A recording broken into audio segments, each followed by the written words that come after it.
Hello guys, so ayan, oh my god, magiging tubero ngayon, ay tubera pala ngayon na luling. So nasira ang aking gripo, natanggal yung hose.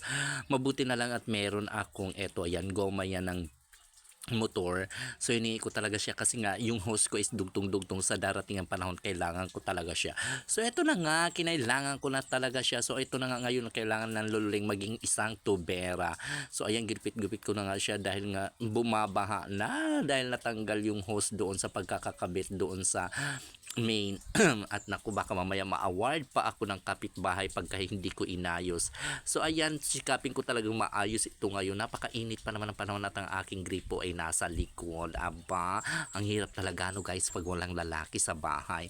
Lahat gagawin mo, pero syempre hindi palibasa Becky. Aba, hindi kaya. Nako, caring yan.